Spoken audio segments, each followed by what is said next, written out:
Right, well, thanks, Patty.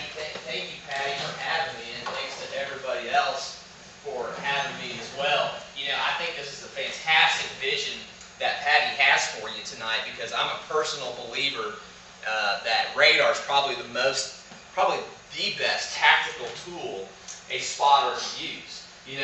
4, 5, 6 years ago, or 7 years ago, before we had the smartphones, we used to teach these spotter classes. And we'd have to tell you, well, yeah, you got to have a laptop, and you're out there spotting to get radar, and then you got to hope to have some type of internet service. And good luck trying to get that. Well, things have really changed over the last 7, 8 years, because now, with people having the smartphones, just about all of our spotters are law enforcement, firefighters, emergency management agency, amateur radio operators, anybody that's out there spotting has a smartphone and has capability of having the radar right there on their smartphone.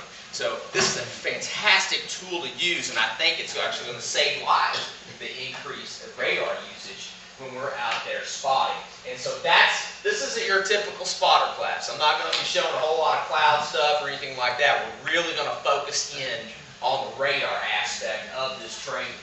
And, most of you that are from around here, if you've ever been out to the airport just down the road here, that's what our radar looks like. And that's what it's always looked like. But fortunately for us, we've been able to upgrade the technology of that radar. It doesn't make the radar look any different, but the innards and the software side of the radar actually has been upgraded with time. Several upgrades. Now, our radar, we got one here in Springfield, but we've got many more radars at National Weather Service Network here all across the country. We've actually got about 122 offices and more radars to go along with those offices.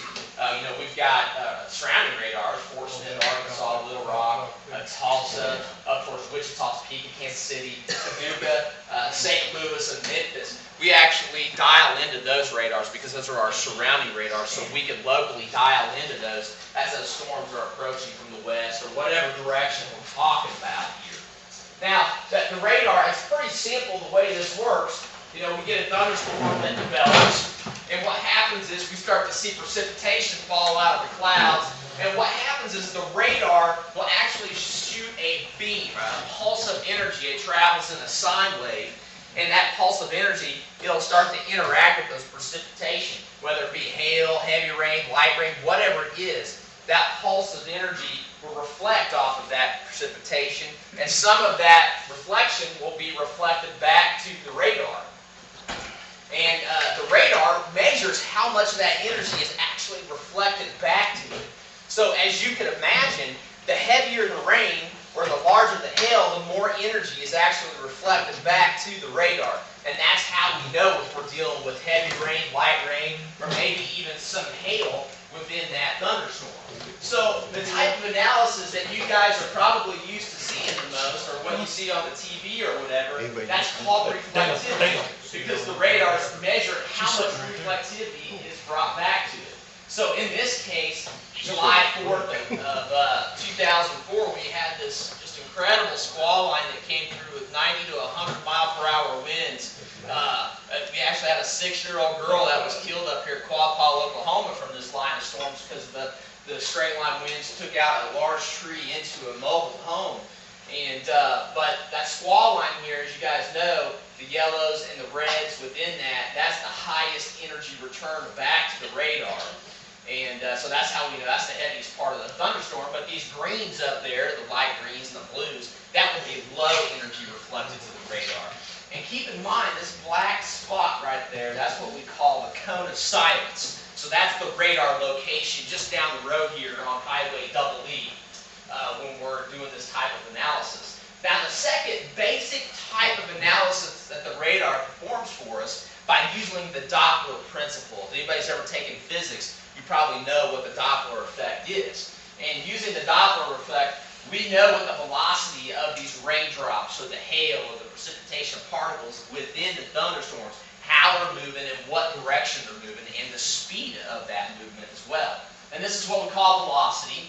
And the area that I'm most interested in is right here across eastern Webster County, where we've got these really bright pinks. right next to the really bright blues and the bright greens. So the really bright pinks indicates winds very strong, 90 to 100 mile per hour, that are going away from the cone of silence or the radar location.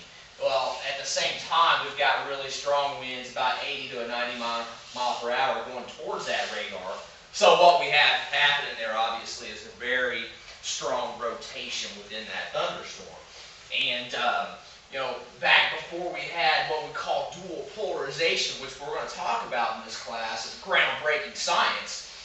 That's all we had to go off of in diagnosing thunderstorms and their ability to actually produce tornadoes. So we're not seeing the tornado here, we're just seeing the rotation within that thunderstorm.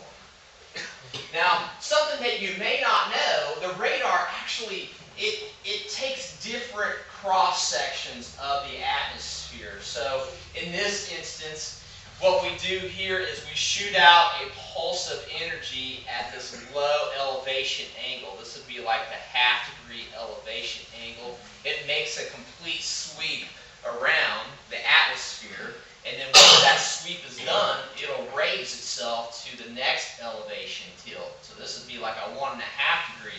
It makes that sweep, comes back around, and it just keeps going up. And this allows us to look at thunderstorms three-dimensionally.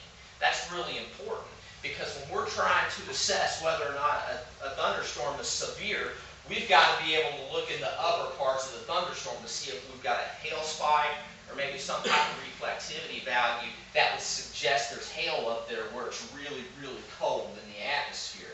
So in this situation right here, we've got a thunderstorm that may develop like that. Notice that this y-axis is height above ground level. So this thunderstorm's top of it, this is very common, maybe between 50, 60,000 feet up above the Earth's surface. And if a hail core develops within the mid and upper portions of that thunderstorm, we won't be able to see it with this pulse of energy right here, nor this one, and nor this one. So these lowest three elevation tilts, we wouldn't be able to see that hail core. But because the radar continues to go up higher and sample thunderstorms within the mid and upper levels of that thunderstorm, it's these tilts, the 3.4 and the 4.3 tilts, is where we're going to see that hail core, and that's going to allow us to issue the severe thunderstorm warning if we think that hail is going to be 1 inch or larger. So it takes about 4 to 5 minutes to complete this entire volume scan. So from the half degree all the way up to the 19.5 degree slice, that takes about 4.5 to 5 minutes, depending on what strategy we're using. Yes, sir. So according to the radar images we saw previous events, that's a composite of all the layers put together? No, sir. That's a good question that you got there. What you're seeing right here with this squall line, that is just the half-degree slice. Yes, sir. So the gentleman here mentioned composite, and I don't use composite. Matter of fact, when I'm assessing whether a storm is dangerous or not, I don't use composite imagery because it mucks up the features that I'm trying to look at. So the composite basically is going to take a combination of all of these elevation tilts.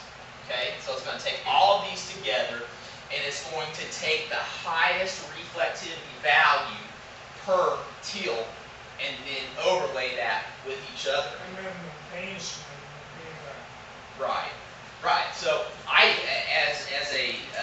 as a warning meteorologist, I never use composite, and I don't recommend a spotter use composite either, because there's going to be like hook echoes and low-level reflectivity gradients, weak echo regions, and things like that you won't be able to see if you're using the composite. So yeah, that's not really something that we use.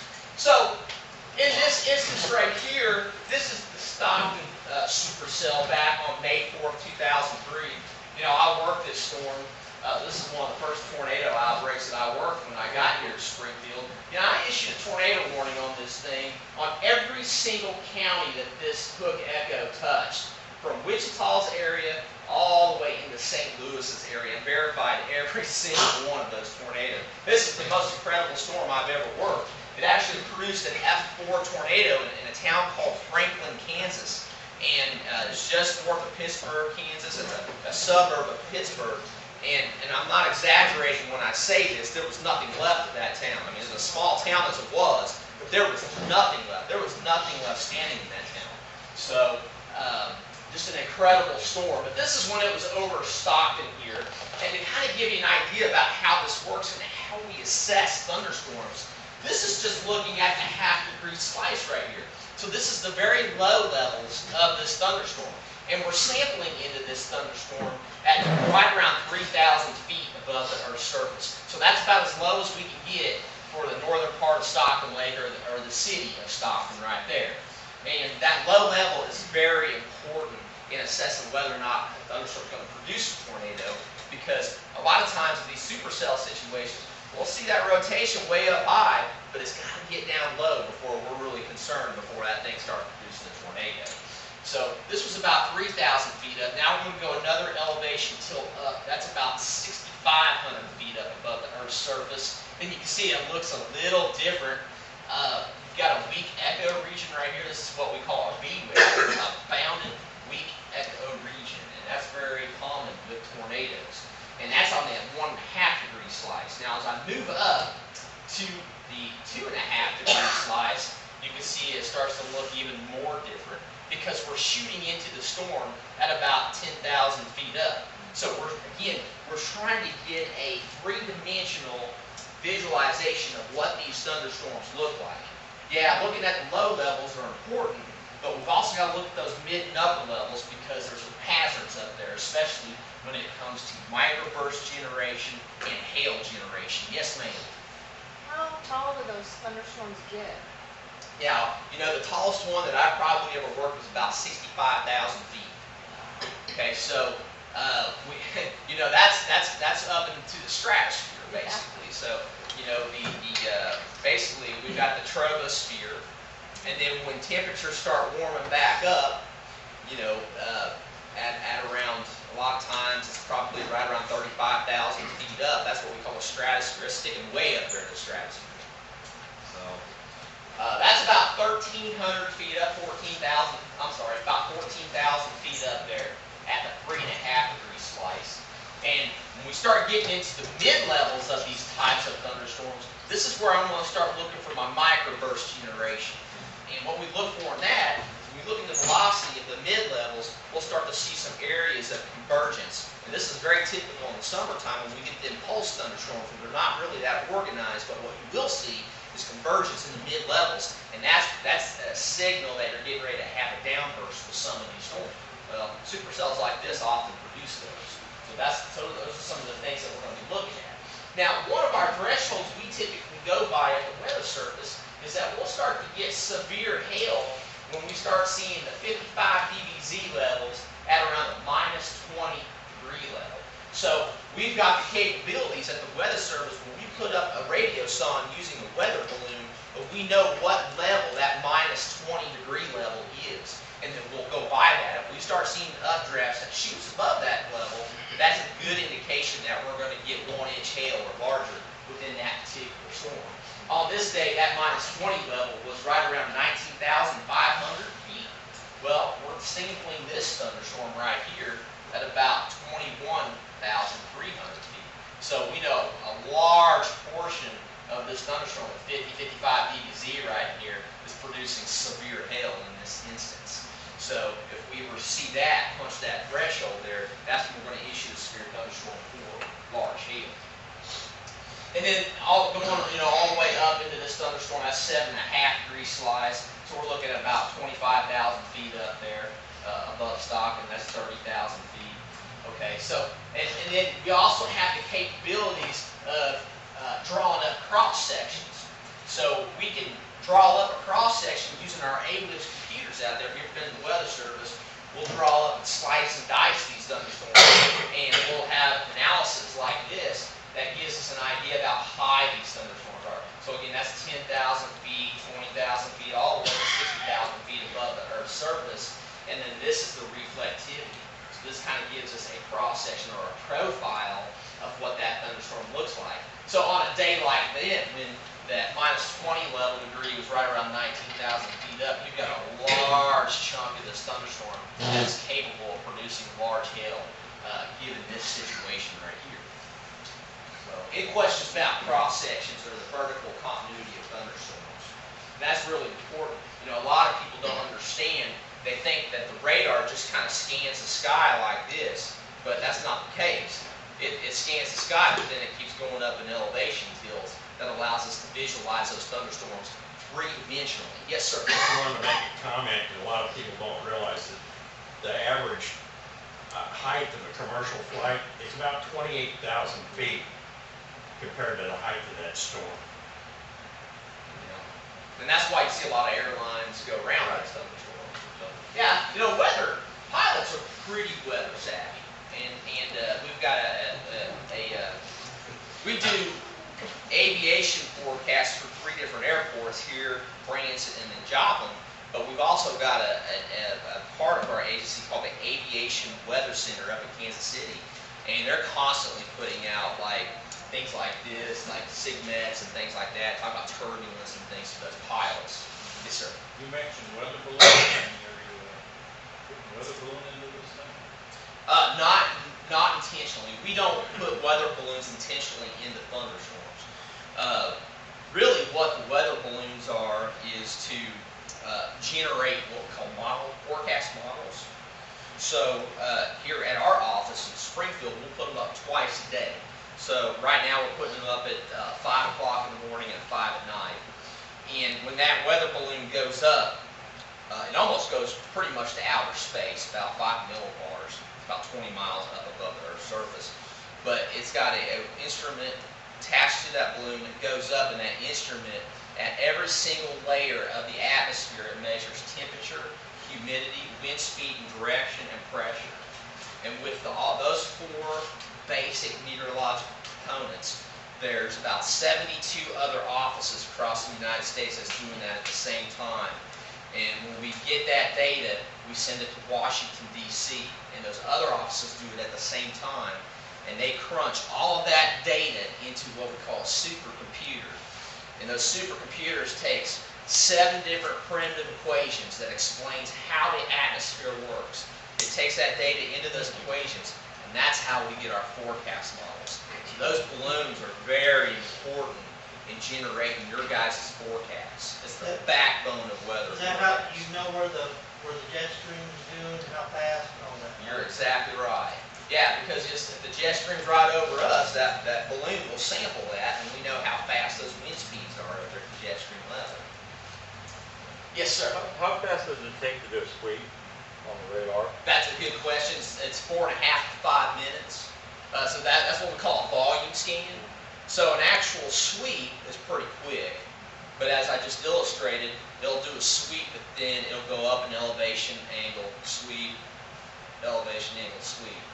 And so once it gets all the way up and it finishes that 19.5 degree slice, that's what we call entire volume scan. That takes about 4.5 to 5 minutes. Now that really depends on the radar strategy that we're using. There's some strategies that may skip some of the elevation angles, and some of them do all of the elevation angles. The ones that skip go a little bit faster. The ones that do all of them, it's a little bit slower. So we've got about 6, 7 different strategies that we can use.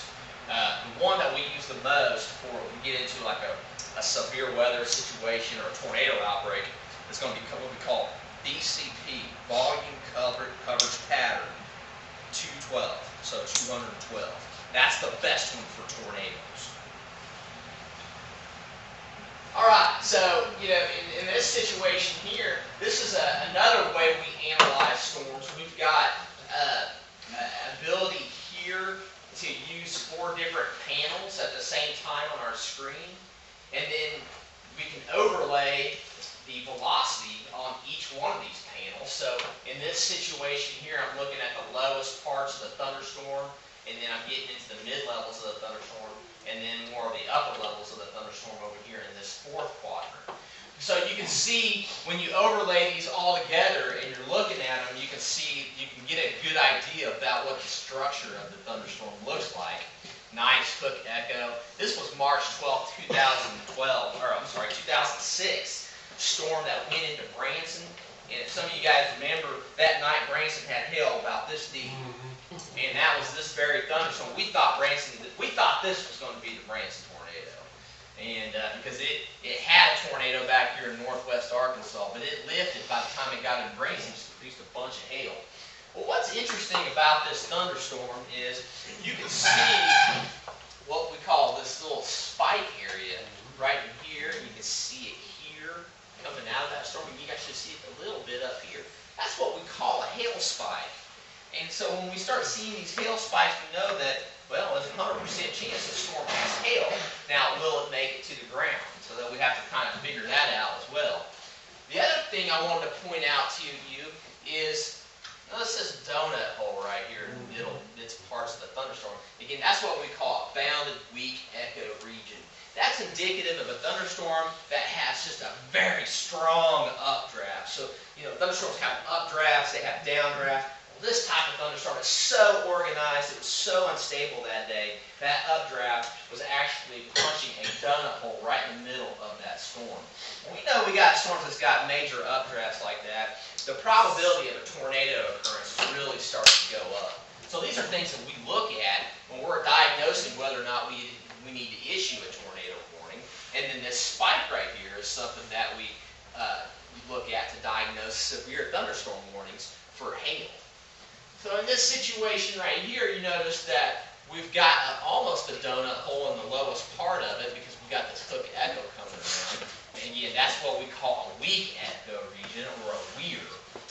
And you can kind of see that there. It's not closed off, so it's not bounded yet, a weak echo region. But right here, it's completely closed off into that donut hole formation.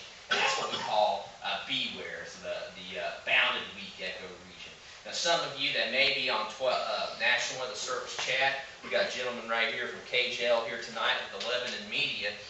He's on our chat, and he's always talking to us all the time. So when we talk about this terminology on chat, we'll talk about B-wears and weirs, and that's exactly what we're talking about here. These are very important features in determining whether or not a thunderstorm is going to be dangerous. And here you can see another identification of hail spike in this situation right here. And a hail spike is generated because when that pulse of energy goes out and it hits big hail like that, some of that energy is actually reflected downward to the surface of the earth. Okay? Well, then it gets reflected off the surface of the earth back into the hail, and then it reflects off the hail again and goes back to the radar. You're saying that hail spike is not sticking out the south end of the storm. It's just a weird way the echo's been. It's a fake echo, but it's reflected. It's called a three-body scatter spike because it was reflected 3 times before it got back to the radar. So that's the physics behind that. Very, very interesting phenomenon that we have. Here's a big three-body scatter spike right here. So it's not really, like you said, it's not hailing right here.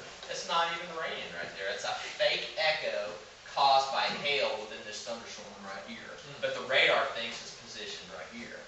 Now, is your radar the only one that picked that up, or would we pick that up like on our little apps? Oh, you'll pick it up on your apps. I use an app called WeatherScope, and I find that was the best one because with WeatherScope, it's got all the updated technology that the radar has, including dual polarization, and it's got the best format that looks closest to what I use at the National Weather Service in assessing the danger of thunderstorms.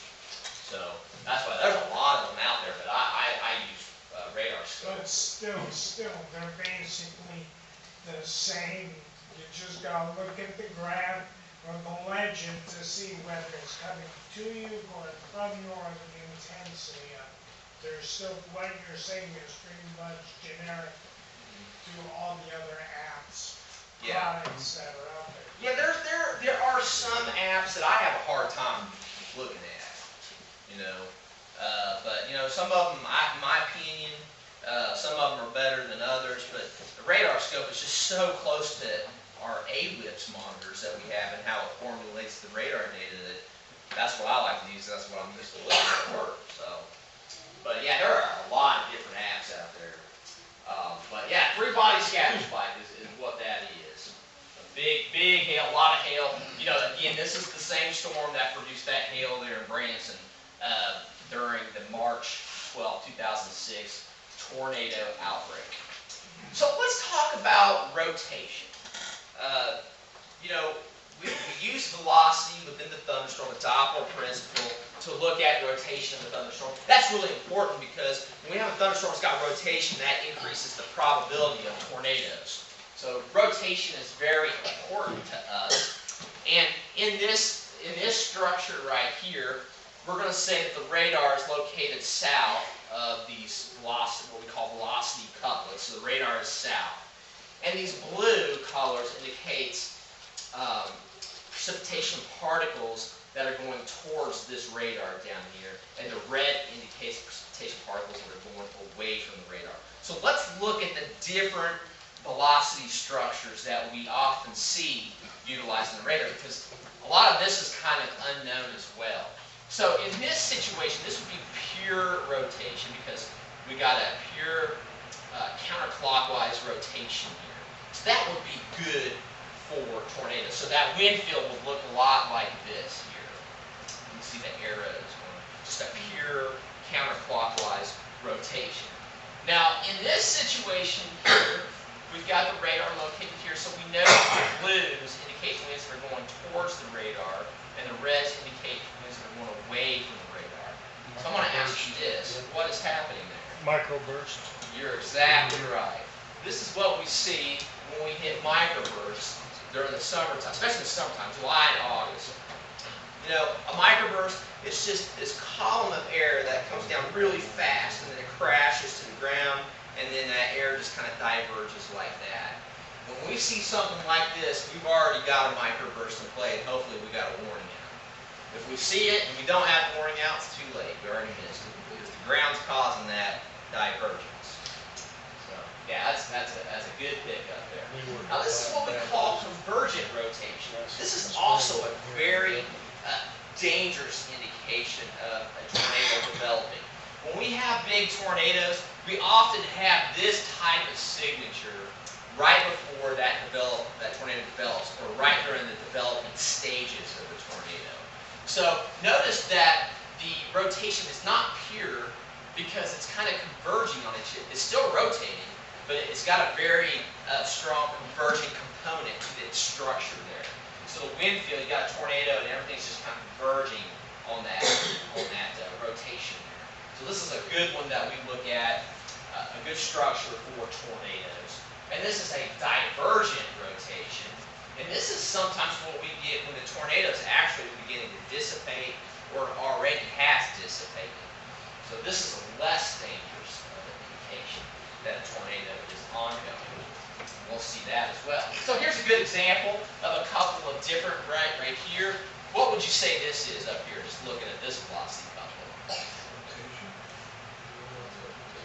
Where's the radar site? The radar site is going to be over here. Yeah, southeast of that couple there. So would you say that's convergent rotation or pure rotation, divergent rotation, or pure divergence? Pure rotation. Convergent rotation? Yeah, you're exactly right. So it's not pure rotation because the velocity max for the inbounds is up here. The velocity max for the outbounds is over here, so it's converging, but it's rotating at the same time. So yeah, I would call that a convergent rotation in that situation. And then up here, what about this one?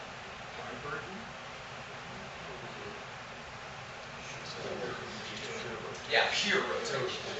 That'd be pure. Yeah. We just call that rotation. And then this one here, down here, that would just be pure rotation. Looking at that velocity. And same thing for this one over here, this fourth quadrant. That would also be pure rotation. Pulse thunderstorms, these are the July and August thunderstorms, about 95 degrees out. You got dew 70s. It's just really humid.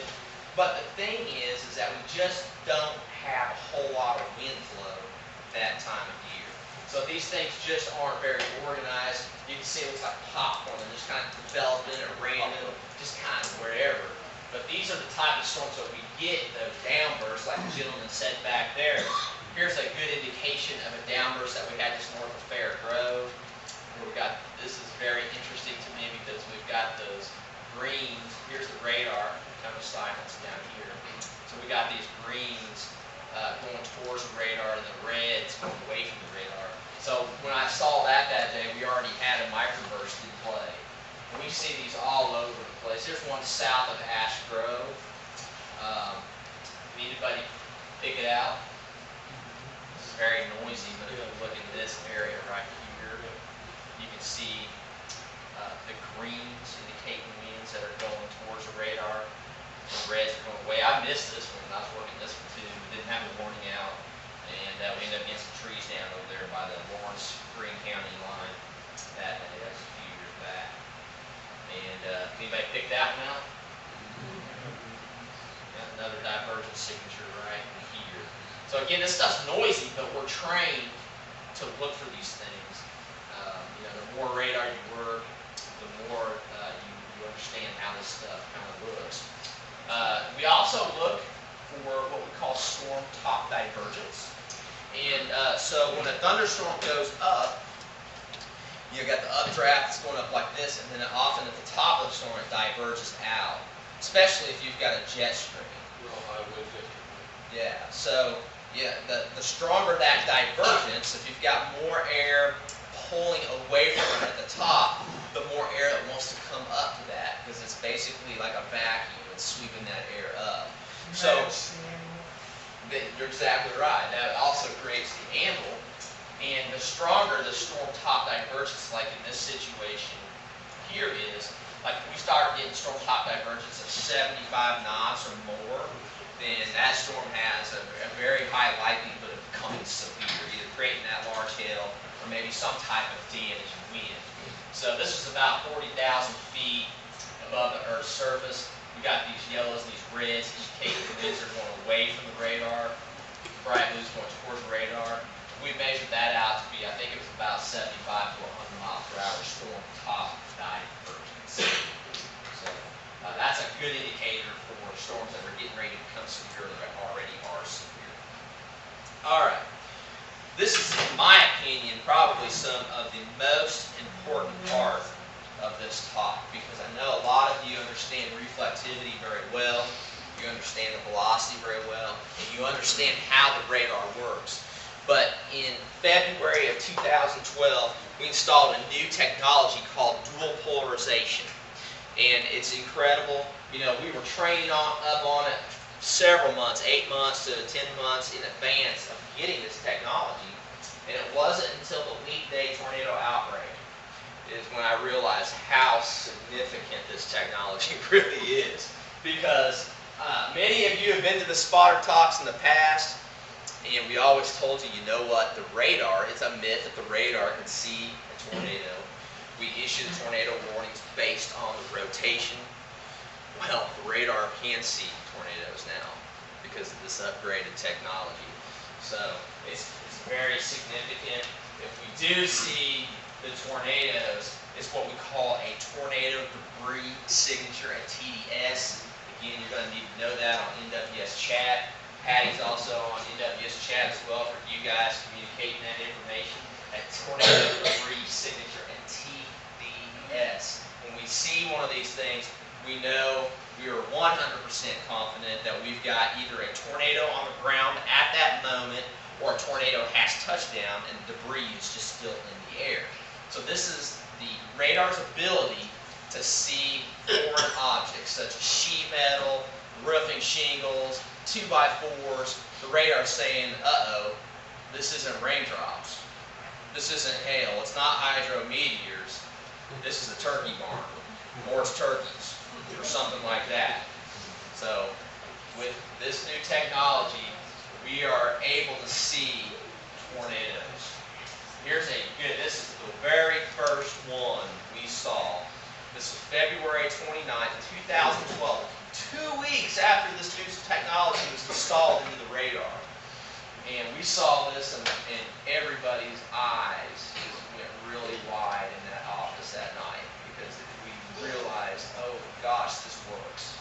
And we have a tornado, and for the first time ever, we are 100% confident in putting in our warning, a tornado is on the ground that's moving into Buffalo. And this is going to save lives. This is groundbreaking science that will save lives. Now, I'm going to say, I mean, we're right in the midst of spotting talk season, and I've had the question, well, if we've got this technology, what's the point in having spotters? Okay. See it before there's a debris field. The problem is this is not perfect, because this only works given certain situations. If you've got the radar beam that's overshooting that tornado, you're not going to see it. Also, our job at the Weather Service is to get the tornado warning out before it actually occurs. So it's the wall cloud reports, the funnel cloud reports that we get from you guys is what's going to allow us to get those warnings out before the tornado actually occurs. This only works after the tornado has touched down and is doing damage. So yes, there is a very significant need for human spotters out there, and there always will be. Well, in the radar in Springfield, if the storms are too close for the radar here, so you don't see squat from like Halltown back past Springfield. Oh, I'm going to show you that you're wrong. I'm about to show you that.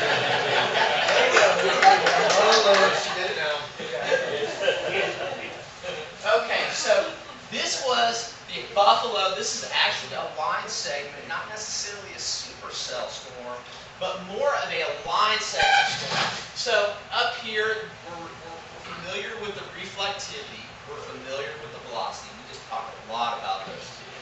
But these two panels right here, down below, that's the dual polarization. That's the new technology that most of us probably haven't quite seen yet. And what I want you to do is fixate your eyes right around here to the southwest of Buffalo, near that Polk County, Dallas County line on this very next volume scan. When we go to this next volume scan, boom, you see something light up here. It's this blue donut hole that lights up within this analysis. We saw that night, and we were like, holy cow. Well, what happened was that tornado, it came down and it took out a turkey operation. So we had sheet metal and who knows what that was flying around in that tornado, and that our radar was actually able to see that tornado given that instance. So now I'm going to progress through the series of animation here to show you what these things look like. On this next volume scene, you can see how tight it is right here. This is the lowest tilt, but actually this is the lowest tilt, and this is the 0.9 degree tilt. So this is the lowest. This is a little bit higher than that one from an elevation standpoint. Now, you see how tight it is initially, but when I go through with time, what happens to it? The breeze spreads out. You're exactly right. What's happening, the tornado is not necessarily getting bigger, but the tornado is throwing out debris in every single direction, and it makes the radar think that the tornado is wider than what it is. This is a very common process that we see as these tornadoes, they develop. It starts out narrow, and it gets wider because that debris is getting kicked out.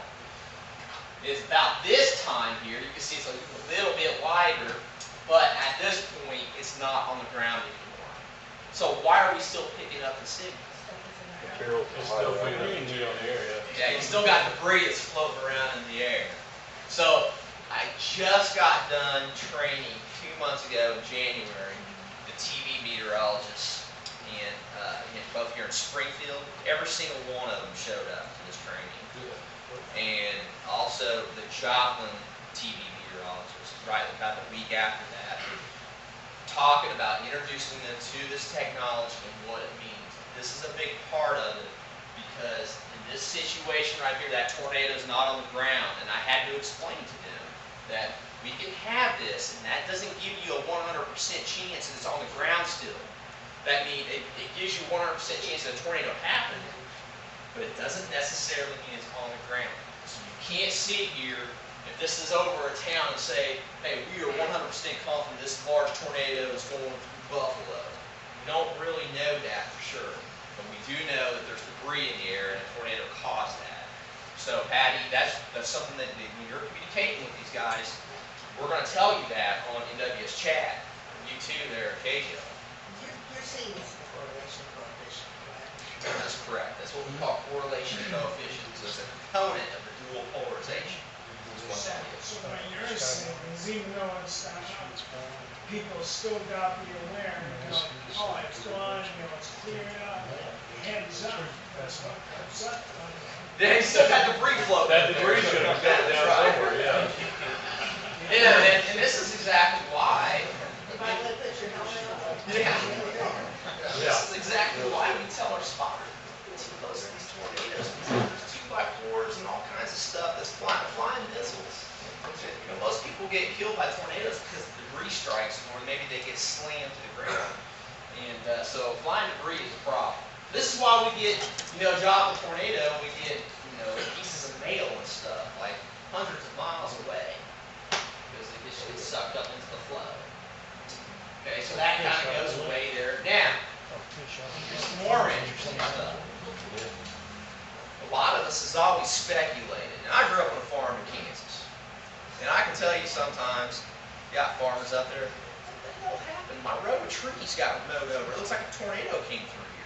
Well, it never gets reported back to the sheriff's office because we just didn't do that. We have storm damage. We don't report it to the sheriff's office, or we don't call the National Weather Service. So we've always speculated that there's more tornadoes that actually occur than what's reported back to the office or what's documented in storm data. Well, guess what? The dual polarization is confirming that. And in this instance right here, this was in May, I think it's May 20th, of 2013, this was the same storm that produced the Moore, Oklahoma F5. But by the time it got into southwest Missouri, it had evolved into a line segment, more of a squall line. And I was working the storm. I had tornado warnings out on the squall line back in Stone and Berry counties. But I didn't have a tornado warning for Taney County, and this is what happened. Just north of Walnut Shade, I want you to focus your attention there near Bull Creek on this next volume scan. Boom, there she popped up right in the middle of the woods. Never got any reports of damage, debris, or anything. As a matter of fact, we never even saw this until over a year later when we were going back and looking at the event. Okay, so yes, if you speculated there's more tornadoes that actually occur than what's documented, you are correct. And our radar is now confirming that. Dissipates and goes away. Now let me give you some statistics. So knowing that, what we did was we went back, okay, we installed this technology February 2012. We went back and looked at every single thunderstorm event that we had since this new technology was installed. We combed through it with a fine-tooth comb and to see what tornadoes and how many tornadoes were missing. How many of these things are actually popping up out in the woods that we never got. All right, so we calculated some stats. It's been pretty quiet since 2012. Seems like Joplin hit, we've been pretty quiet. We haven't had anything more than EF2s. Had a lot of EF0s, EF1s, and EF2s. We've had 37 tornadoes in our area altogether. All right, so the number of tornadoes in EF1s were 14. So we've had 14 EF0s. The number of TDSs that popped up with these 14 tornadoes were only 4. This is why we still need storm spotters. The stuff is not perfect. Under certain conditions, that radar is not going to see that debris.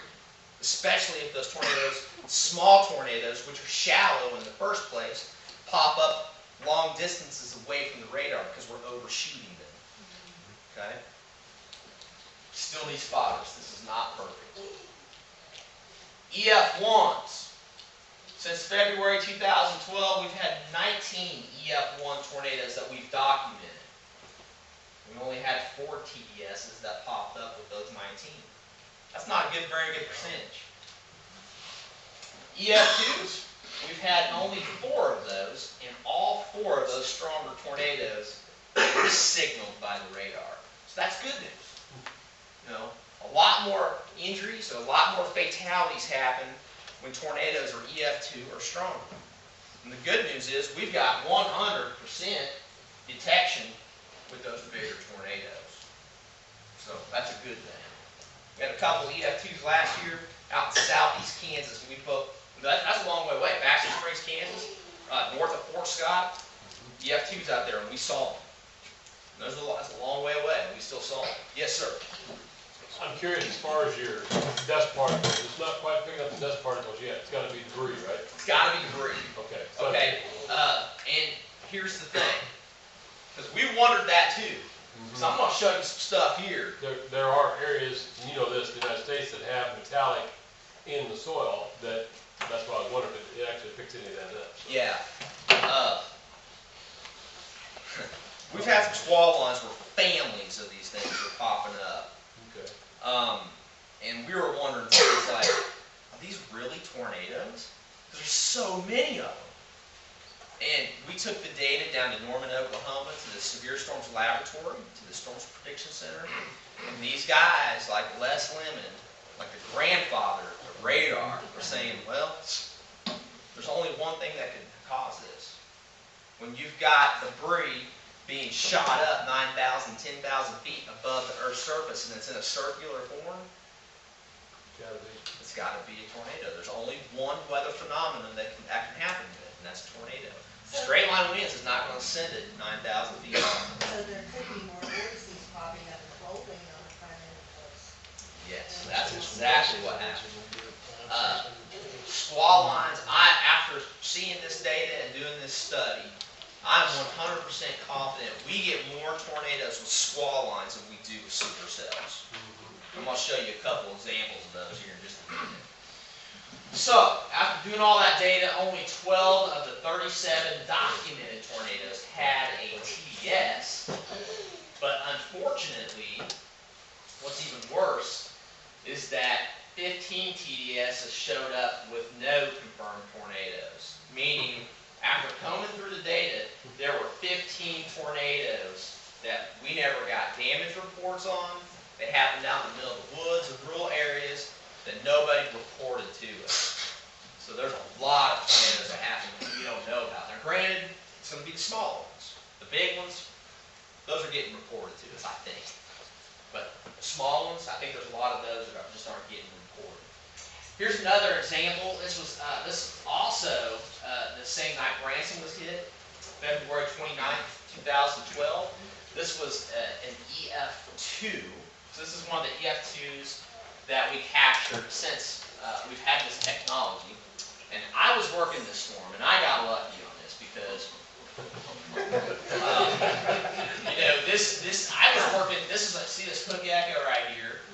This was a very well-defined supercell. My focus was on that baby. You can see the rotation from it. Okay, nice rotation. When I issued the tornado warning for Berry and Stone counties, I decided to go ahead and end it further north because if you look up here towards Cassville, there's some minor rotation with this squall line up here, this cluster. I was like, well, you know what? I'll just go ahead and cover it since it's there. But I would not have issued a tornado warning on that if it wasn't for the supercell. Well, I went ahead and covered it. And I want you to focus your attention up here. Cassville, and boom. What do you see? Right there. And so we saw this, and we're like, well, we got a tornado. Then we started getting fatalities from that. We had a couple of fatalities from a mobile. There was 3 mobile homes that were just disintegrated from this. And I went down there, and there was a frame home right next to those mobile homes. And there were 2 people. There was a mom and like a 15-year-old boy or son. They were in the bathroom, and and that was the only thing. A center bathroom, a small room on the lowest floor, center section of the house. It's the only thing standing in that house, and they were in there, and they survived. So the mobile homes, nothing left but those undercarriages, the frame, the black frame undercarriage. So that wasn't even associated with the Branson storm. That was just with this line segment up here. But the supercell down here, it did eventually go ahead and produce. I'll go ahead and show you this. So it started, here's Kimberly City. And we think this tornado started there in the main channel of the White River. So if you know Table Rock Lake really well, there's a confluence there south of the swings where the James River meets the White River. We think that tornado started right in there, or maybe just west of there on the main channel. And the reason why we think that is because right in here on this next volume scan, right above Kimberly City, we can see the indications of that tornado as it passed through Kimberly City. But Joe Ball Peninsula, we had a swath of damage through there, so it touched down somewhere over the lake. Well, Branson, so we're seeing this thing, and Branson's over here, and you can kind of just follow it right into, there's downtown Branson right there. You can follow it all the way through along the strip there, and then it goes even east of Branson, across Taneycomo, out towards just south of Forsyth, and then out in the central Taney County woods right there is where we started to lose it. It's pretty wooded in there. We had a guy, one of our pilots, volunteer pilots that we used, Mark Ingram. He's a United Airlines pilot. Some of you guys may know him. He's out of Purdy, Missouri. We couldn't get, the woods were so thick out there, we couldn't find the endpoint, so we had him fly it, and he gave us the endpoint there of that Branson tornado. Some of those other slides back on, it showed the debris up in the clouds. Does that still necessarily meant there was something underground, or was it just being carried along? Yeah, and that's a good question, and that's the dilemma that we have, especially with the TV people, because when we see these things, the tornado may be already dissipated. If it's only a brief touchdown, the tornado may be dissipated, but that debris is still flying in the air. So you're exactly right. That's something we have to consider. Okay, so we're talking about more tornadoes than what we realized happened. Well, check out this event. This was October 13, 2012. We had, there's Springfield, there's a radar here. We had this line segment come in. And we started picking up a tornado here, picked up one here. The reason why we're diagnosing these as tornadoes is because they're associated with velocity couplings. That's part of the criteria in diagnosing these things. They've got to be associated with either some type of velocity shear or some type of velocity coupling. So we've got two of them here. Still got those two on the ground there in northeast Lawrence County. And here's a third one that pops up right here. Okay, again, and you can see each one of these has velocity couplings. They're very weak, but they're there. So we go up time, one of them dissipates. You still got two of them on the ground. Oh, there's a third one. Still got three on the ground. And this is where I'm telling you that we're still seeing these things well into east of Halltown and towards the radar. And this one, see where the radar is, the cone of silence? Look how close that one is. That one hit part of Willard there. We actually went in there and surveyed that damage just to the south side of Willard. Right there, pretty close to where AB kind of curves right there in Willard. So we had, 5 or 6 tornadoes just with this weak-looking squall line that came through. Pretty incredible. So we don't need to be so complacent when they say, no, there's a slight chance. We need to be watching it. Yeah, look, the good thing is that these families of tornadoes, most of them are going to be very, very weak. So, unless you get directly hit by one of these things, it's probably going to be all right. They're just very, very small. Here's another situation. This was October 13, 2014. So this was just this past October. And this doesn't look like anything. Maybe some heavy rain, right? Yeah, that's all it is. Well, verified tornado right here, confirmed the EF0 with this little speck here. Notice it does have the velocity coupler. Gets a little bit stronger. Steve Runnels went out there, confirmed that it hit an outbuilding there, destroyed it. Okay, so we're gonna go with time here. Oh, another one pops up there in northeast Lawrence County. Okay, that one's still going. Got another one that pops up there, crosses into Greene County there, just south of Ash Grove. Oh, there's a fourth one. Just northwest of Ash Grove, we did complete the EF0 there, went out and saw and got the damage, a bunch of trees that are down. Okay, we'll go with time, that one begins to dissipate. Now we're gonna go look up to the north as it's moving into Polk County and Dade and Cedar County. There's one right there. South of Fairplay. That gets a little bit stronger. There's a second one there. There's a third one that develops right there just east of Highway 13, south of Humansville. There's another one that pops up right there. That one goes away. But every one of these, we're sure those are tornadoes because we had this shear zone and these couplings that are developing with those. Again, this is the stuff that we took to the storms laboratory down at Warren. Those guys were like, well, tornadoes, that's all it can be. That's the one that hit early in the morning. This was the one that hit early in the morning In last the morning, October. they all been dropped on it. And We never issued a single tornado warning. what did that from? So, like, if it's an asteroid or something.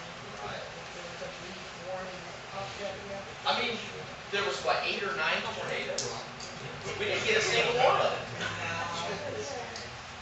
Pretty incredible.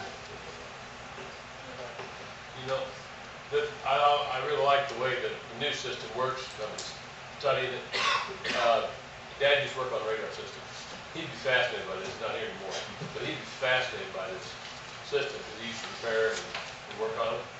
And to me, it's just awesome because a lot of the folks that used to say, well, the storm's dying down, I'll just go ahead and relieve myself if I can and I'll leave. And behind them, we'd have storms pop up. I lived in Kansas for a long time. I moved down here 15 years ago now. I'm a pilot, I float around. And I'm telling you, they're out there, like you said, you don't realize it. I just think this is just fascinating. Well, and being critical of ourselves at the National Weather Service, how many times has a spotter called in, well, we've got a tornado? No, you don't. Well, you gotta think about that now, you know, it makes you wonder. Or, you know, somebody calls in, yeah, what about my damage here? I had a tornado came through. No, you didn't. All the Maybe you arguments did. over time where they had a tornado on the leading edge of a squall. Can't have one there. Yeah. Remember the night I called one in? I said, tornado just come behind me. Everybody said, did you see it? No, but the train went by without the tracks. I've been chasing these things since 1980. And I'm telling you, yeah, and they couldn't see it on radar. Okay, so this is important. When we see these tornado debris signatures, the TDSs, we're going to put that into our warnings and our warning statements. Okay, so here's the situation where we put it in here. It's a confirmed tornado. Okay, the source of that confirmation is radar.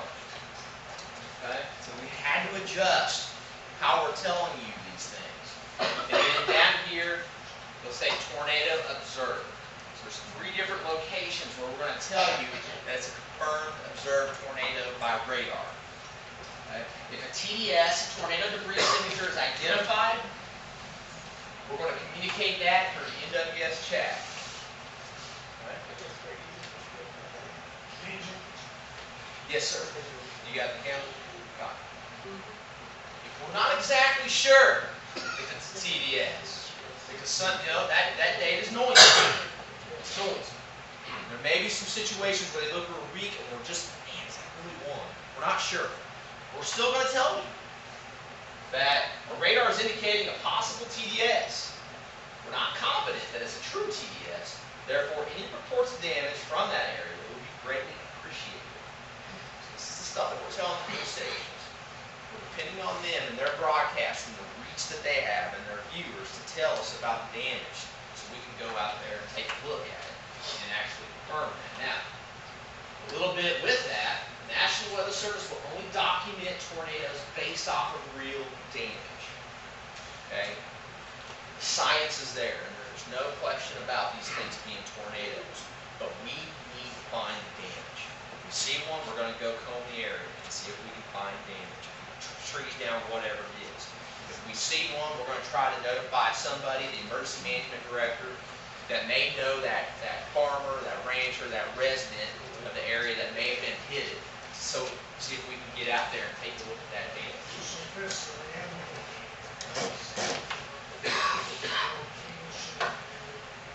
Yeah, exactly right. And this is what I was trying to, where Steve and spotter training, you want me to focus on getting after the storms pass, getting our spotters into those questions areas. That'd be great.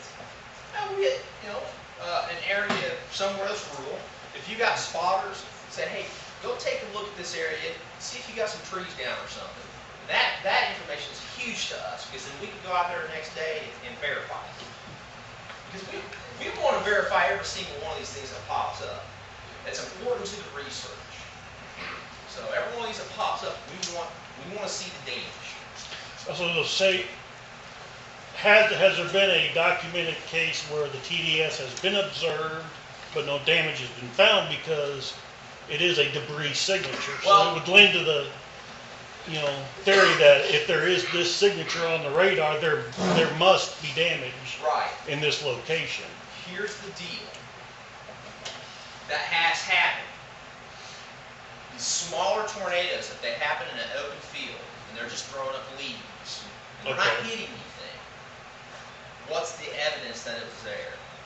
No ground scraping, nothing like Right. The smaller tornadoes aren't going to scrape the ground. that. Right. Okay. Here's the other thing, the other problem that we have. This is why we have a group of pilots that will fly for us. If the road network doesn't allow us to get in there to see where the damage, say we had a brief touchdown or a touchdown that was maybe only in the ground for like a quarter mile, the road network may not allow us to get in there and see. Right. So that's the other problem we have. So that's why we've got these group of pilots. We got about 6 of them. And we're trying to spread them out across geographic areas that we can call on and say, hey, we saw one of these, it should be right here. And if you get a chance, you can go fly that for us. And these guys, they do it for free, and they want to do it. They want the assignment. They want to see what the damage is.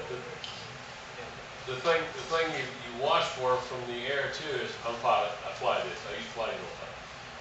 The thing you watch for from the air, even if you can't see if the trees were twisted, if they have a crop in the field, it lays crops down different from rotation than it does from a straight line in. So you can tell what it was. Yeah, you're exactly right. Or it'll mangle up trees differently. That's right. You can actually see the trees the way they went down. Okay. So remember, so far there have been 25 official tornadoes without a TDS. So tornadoes that have happened without being able to see the TDS. So it's important for you guys to know that the lack of a TDS doesn't mean there's not a tornado there. The science just isn't perfect. Technology's not perfect. Maybe one day it'll get better. It probably won't though until we get a greater amount of radars that can see really well. But the way funding is, probably not. This is why we still need you guys. We need the spotters. Very important to us. Real quick, I just kind of want to go over a couple different storm types. The supercell, we've got the rotating updraft, which is why we have the hook echo that forms there.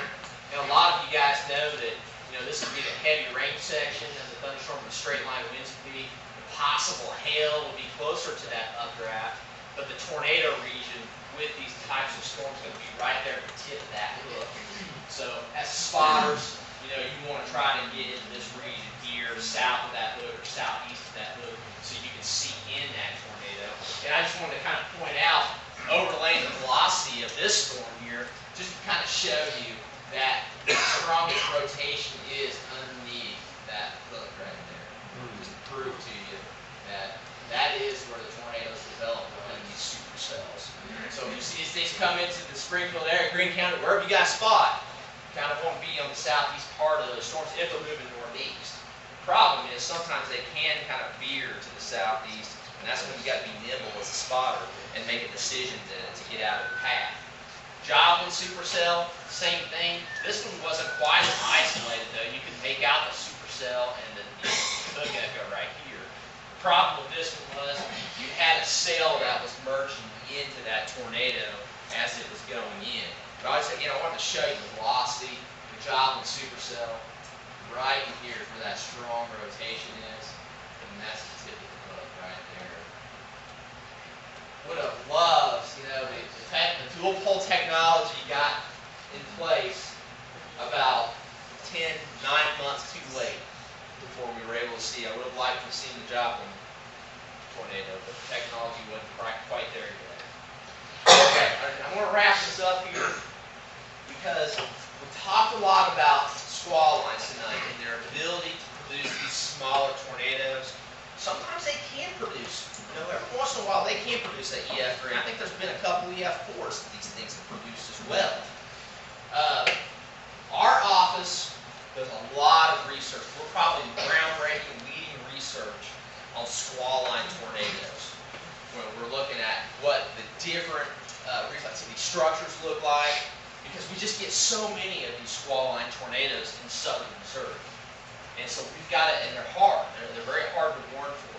But this is a structure I want to introduce to you guys that we've never talked about in spotter classes before. You see this line segment right here, and notice this nub feature. It kind of sticks out on the leading edge of the squall line. Well, that was just to the east of Springfield about 4 years ago. And when that stuck out there, that's when I immediately got the tornado warning out without even looking at the velocity. Sure enough, right there in Webster County, we had a tornado. This is what we call, again, a nub feature. I'll show you another one of these, what these look like. Here's another line segment. You can see kind of this nub sticking out right here, front inflow notch right there. There's the tornado location right along the shear zone, this velocity shear zone. So, Is that the one that hit in the trailer park there, Webster County, east of Marshville? no, the one I just showed you is southwest of Marshville, just barely east of the Greene County line. Oh. So north of Rockville. Oh, This one right here is in Lincoln County, Tennessee, and you can kind of see this nub feature here. That one produced kind of a long track tornado. The other structure I wanted to point out to you guys, the tornadoes don't always happen on the leading edge of these squall lines like we've always told you before. Okay? Sometimes they happen on the back end of the squall lines. This is the super derecho of May 8th of 2009. And on that day, this is what we call leading stratiform structures, where the tornadoes are right on the back end of the squall line. So this can kind of get you off guard because you've got all this rain. If you're chasing one of these, you're trying to spot one, you're dealing with all this rain, and then all of a sudden this thing pops up. Okay? These are very hard to see, if not impossible, because they're going to be rain wrapped.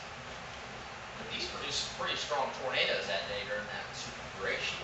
So again, tornadoes are not always going to be in the leading edge of these squall lines. Sometimes they happen back there towards the back. There's another one right here that same day, Dallas County. This one actually killed a guy up there, I think right around Cherokee. But again, this one was on the back end. We missed this one. We didn't even issue a tornado warning on that one. This happened.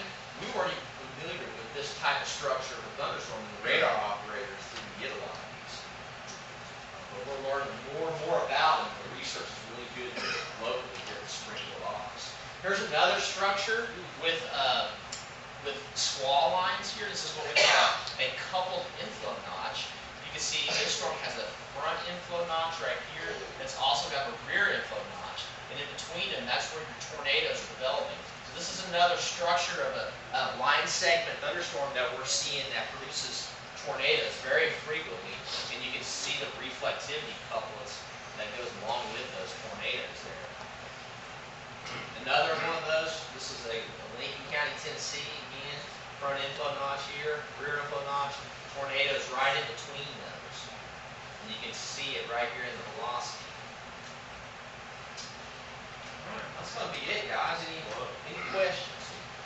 Sir? Does your computer equipment tell you where the highest speed is, or how do you know where to look? You just have to scan the whole display? So you mean like what do you mean the high speed? Well, I mean, is your workday sitting there 8 hours looking at a map to see something that looks like it's gonna be a tornado? Oh, Or do you have well, something that alerts you that you so- got 80-mile-an-hour wind and you better start watching? no, we gotta be watching those, because the algorithms aren't going to point out every little single thing. I mean, it takes a human being to be able to catch these things, especially with the squall line stuff that I just talked about. There's not a single algorithm, electronic, that's going to tell you these squall line tornadoes are being produced. And so with the TDSs, the tornado debris signatures, with the radar's ability to see the tornadoes, there's not an algorithm that's catching this. Will there be in the future? Maybe. But right now there's not. So it still takes a human, a warning meteorologist to get those. That's a good question. Sir, Are you excited? this is my son, by the way. What'd you say, Are Lee? you excited? Am I a spotter? No, after I about got hit by that big tornado, I don't do that anymore. I'll let these guys are a lot braver than me. I like to warn on them. This new TDS technology, is this being installed or deployed across the whole country? Yes, sir, it is. It is, by the end of 2012, it was on every single radar. Great, because I drive a truck across country. I use the National Weather Service warnings and a couple of different radar apps. And I find them absolutely invaluable to me, keep from getting blown off the road. Yeah. Yeah, especially when you're on these interstates, like a Kansas Turnpike or something like that. You've got nowhere to turn around. I mean, if you're on that thing, you're on. I have seen personally so many tornadoes. It's crazy. You wouldn't believe the stories. I was seeing one up here across Highway 13. I was going north on Highway 13 and across the road in front of me. Seeing another one out in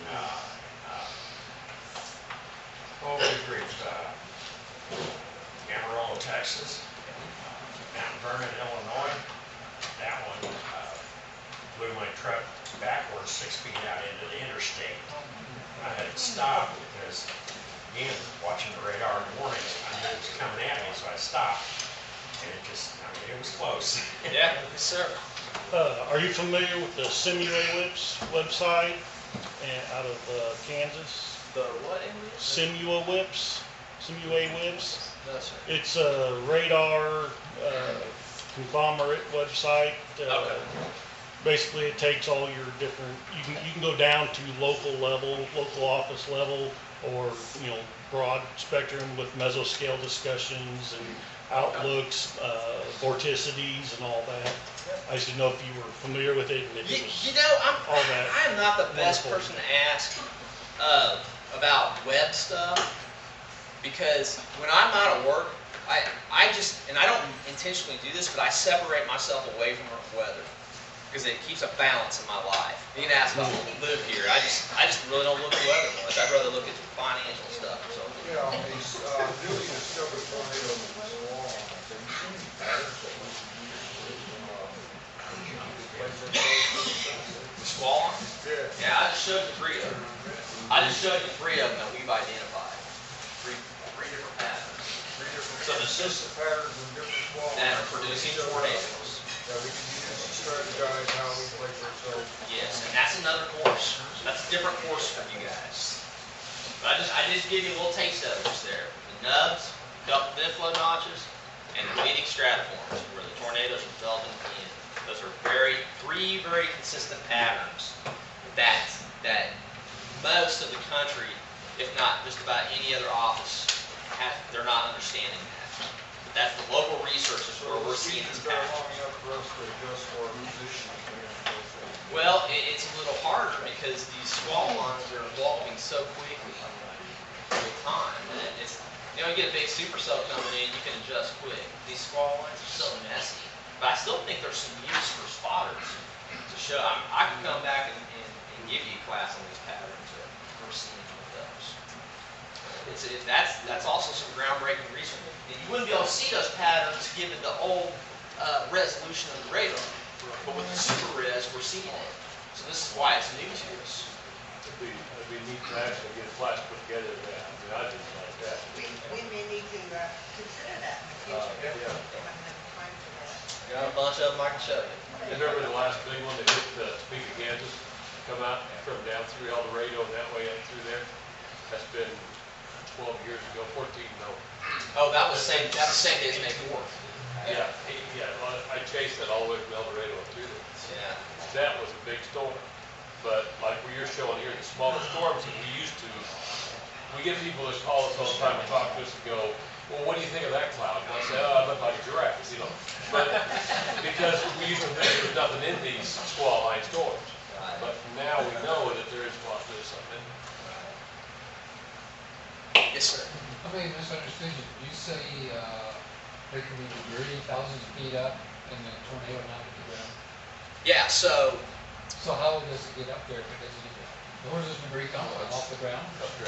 right, yeah, so like the very first one, TDS that I showed you, where the radar seen the tornado, for instance, in that example, we know it hit a turkey farm. In that sheet metal, within a 5-minute time frame, it may have been even less than 5 minutes, but it was 5 minutes or less. That sheet metal from that turkey barn went from the ground up to 10,000 feet within a matter of 5 minutes. So that gives you an idea of the vertical velocities that are in those tornadoes. So but the tornado didn't hit the ground? The tornado did hit the ground. It hit the turkey barn and threw that sheet metal up 10,000 feet. And you had debris up there without touching the ground? No. Okay. So so with those weaker ones, that's how we know those are tornadoes. There's no other weather phenomena that could create that.